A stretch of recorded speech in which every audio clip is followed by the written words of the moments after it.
ಖಂಡನೀಯ ಆರೋಪವನ್ನು ಎದುರಿಸ್ತಾ ಇರುವ ಸಿಟಿ ರವಿ ವಿರುದ್ಧ ಲಕ್ಷ್ಮೀ ಹೆಬ್ಬಾಳ್ಕರ್ ಸಹೋದರ ಚನ್ನರಾಜ ಹಟ್ಟಿಹೊಳಿ ಆಕ್ರೋಶವನ್ನು ಹೊರಹಾಕಿದ್ದಾರೆ.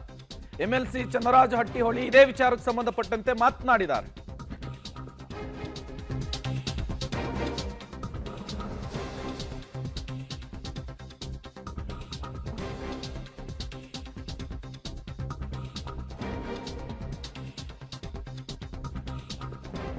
ಚನ್ನರಾಜ ಹಟ್ಟಿಹೊಳಿ ಅವರು ಇದೇ ವಿಚಾರಕ್ಕೆ ಸಂಬಂಧಪಟ್ಟಂತೆ ಮಾತನಾಡಿದ್ದಾರೆ. ತಕ್ಷಣವೇ ಸಿಟಿ ರವಿ ಅವರು ಕ್ಷಮೆ ಕೇಳಬೇಕು. ಎಂಎಲ್ಸಿ ಚನ್ನರಾಜ ಹಟ್ಟಿಹೊಳಿ ಸಿಟಿ ರವಿ ಅವರ ರಾಜೀನಾಮೆಗೆ ಆಗ್ರಹಿಸಿರುವಂಥದ್ದು. ನೋಡಿ, ನಾನು ನಿನ್ನೆನೂ ಕೂಡ ಹೇಳಿದ್ದೀನಿ, ಈ ಒಂದು ಘಟನೆ ನಮ್ಮ ಒಂದು ವಿಧಾನಸೌಧ ಇರಲಿ, ವಿಧಾನ ಪರಿಷತ್ತಿನ ಪವಿತ್ರವಾದಂಥ ಸ್ಥಳದ ಒಂದು ನಡೆದಂಥ ಒಂದು ಕರಾಳ ಘಟನೆ ಇದು. ನೋಡಿ, ಲಕ್ಷ್ಮೀ ಹೆಬ್ಬಾಳ್ಕರ್ ಅವರು ತುಂಬ ಪ್ರಬುದ್ಧ ರಾಜಕಾರಣಿ. ಯಾವುದೇ ಕಾರಣಕ್ಕೂ ಕೂಡ ಅವರಿಗೆ ಆ ಸ್ಥಾನದ ಘನತೆ ಗೌರವ ಅವರಿಗೆ ಅರಿವಿದೆ.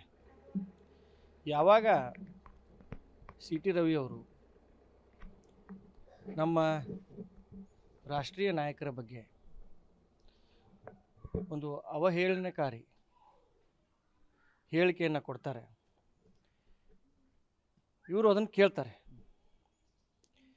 ಕೇಳಿಬಿಟ್ಟು ಅದಕ್ಕೇನು ರಿಯಾಕ್ಟ್ ಮಾಡಲ್ಲ. ಯಾವಾಗ ಸಿಟಿ ರವಿಯವರು ಪದೇ ಪದೇ ನಮ್ಮ ರಾಷ್ಟ್ರೀಯ ನಾಯಕರನ್ನು ದೂಷಿಸ್ತಾರೆ, ಆ ಒಂದು ಸಂದರ್ಭದಲ್ಲಿ ಒಂದು ಅಮಾಯಕ ಮಕ್ಕಳನ್ನು ನೀನು ಆಕ್ಸಿಡೆಂಟ್ ಮಾಡಿ ಕೊಂದವನಪ್ಪ, ನೀನು ಕೊಲೆಗಾರ ಅಂತ ಒಂದು ಹೇಳ್ತಾರೆ. ನೋಡಿ, ಸಾಕಷ್ಟು ಚರ್ಚೆಗಳಲ್ಲಿ ಕೊಲೆಗಡಕ, ಕೊಲೆಗಾರ ಅಂತ ಅನ್ನುವ ಪದವನ್ನು ಸರ್ವೇ ಸಾಮಾನ್ಯವಾಗಿ ನಾವು ಸದನದಲ್ಲಿ ಚರ್ಚೆಯಲ್ಲಿ ಪ್ರಯೋಗ ಮಾಡ್ತೀವಿ, ಮತ್ತು ಸಾಮಾನ್ಯವಾಗಿ ಜನರು ಕೂಡ ಅದನ್ನು ಪ್ರಯೋಗ ಮಾಡ್ತಾರೆ.